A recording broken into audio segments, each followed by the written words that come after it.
시청자 여러분 안녕하십니까? 초복인 오늘 경북 동해안 지역은 폭염특보 속에 불볕더위가 이어졌고 내일도 비슷한 날씨가 이어지겠습니다.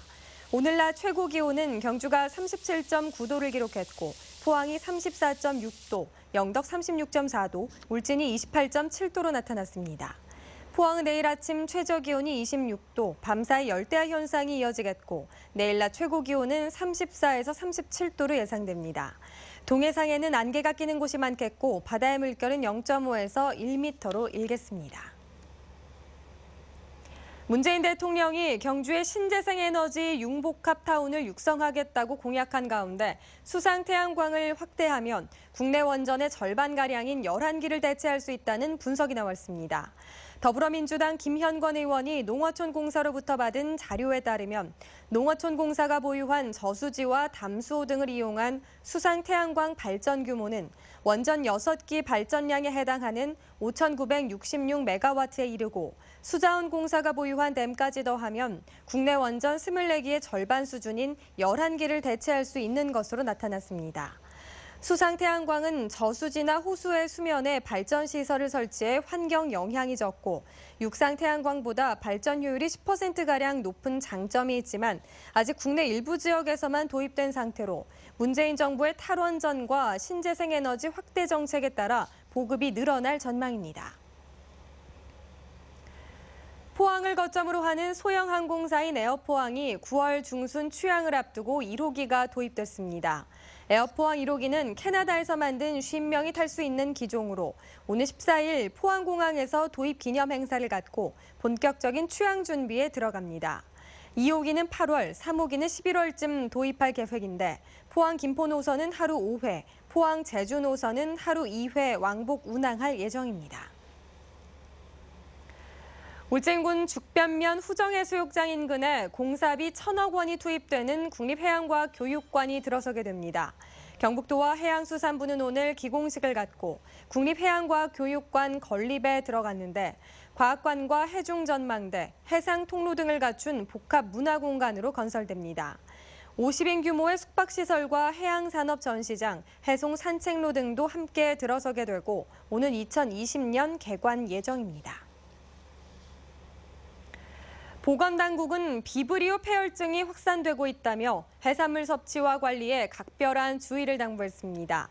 보건당국은 전국에서 6명의 환자가 발생해 이미 2명은 사망하는 등 발병이 확산될 우려가 큰 만큼 만성질환자는 어패류를 날 것으로 먹지 말고 상처난 곳에 바닷물이 닿지 않도록 주의를 당부했습니다.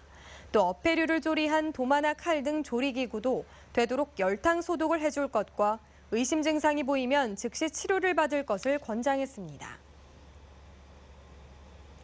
바른정당 경북도당과 경주시당은 오늘 동국대학교 경주 캠퍼스에서 문재인 정부가 추진하고 있는 탈핵 에너지 정책과 관련해 원자력 발전소가 밀집한 경북 동해안 지역의 대응과 향후 에너지 정책을 주제로 정책 토론회를 열었습니다. 토론회에는 이해운 바른정당 대표를 비롯해 에너지 전문가 등이 참석해 경북 원전 산업의 전망과 신재생에너지 사업 유치 방안 등에 대해 주제 발표를 하고 토론했습니다. 매장 문화재를 발굴할 때 국가가 비용 부담을 늘리도록 하는 법률이 국회에 제출됐습니다. 김석기 국회의원은 발굴 비용 국비 지원 범위가 협소해 지난 11년간 지원 금액이 560억 원에 그친다며 매장 문화재 보호 및 조사에 관한 법률 개정안을 국회에 제출했습니다. 현행 법률에 따르면 매장 문화재 발굴 경비는 발굴을 허가받은 자 또는 공사 시행자가 부담하고 대통령령으로 정한 공사에 한해서만 국가나 지방자치단체가 부담하도록 규정하고 있습니다. 문화재청 자료에 따르면 매장 문화재 발굴 조사 건수와 비용이 지난 2000년 319건에 361억 원이던 것이 지난 2015년에는 2001건에 2,526억 원으로 급증했습니다. 각 지역별로 발병률이 높은 암 등 질환에 대해 올바른 예방 방법을 제시하는 지역 맞춤형 건강강좌가 오늘 울진 보건소에서 열렸습니다. 한국의료지원재단은 전 강북 삼성병원장 한원권 교수를 초청해 대장암의 예방과 치료와 건강한 생활습관 실천을 주제로 강의를 개최했습니다. 재단은 전 국민에게 암 질환에 대한 올바른 예방법을 제공하기 위해 올해 전국 30개 지자체를 돌며 지역 맞춤형 건강 강좌를 개최할 예정입니다.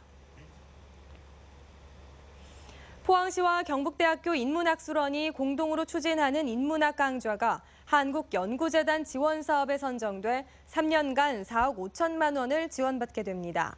인문도시 지원 사업은 지역의 인문자산을 발굴하고 학술성과 대중화를 통한 부가가치를 창출하는 것으로 포항시와 경북대는 영일만 친구 인문학에 철들다라는 주제로 시민문화사업으로 발전시켜 나갈 계획입니다.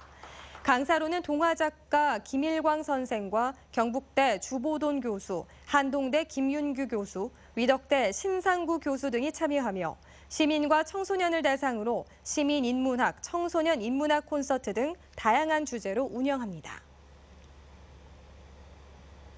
경상북도 초청 베트남 의료관광 팸투어단이 안동을 방문했습니다. 내일까지 진행되는 이번 팸투어에는 베트남 속장시 공무원과 의료진, 관광 관계자 등 10여 명이 방문해 안동병원의 의료시설을 견학하고 찜닭골목, 수상 레저시설 등을 방문합니다. 팸투어단은 오늘 15일까지 구미와 경산, 포항과 경주 등 경북 도내 의료관광 우수병원을 방문하고 대표 관광지 등을 둘러볼 예정입니다.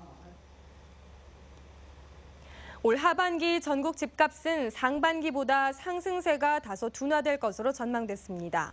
한국감정원이 오늘 발표한 2017년 상반기 부동산 시장 동향 및 하반기 전망 보고서에 따르면 하반기 전국 집값은 0.3%, 전세값은 0.2% 오를 것으로 예상됩니다.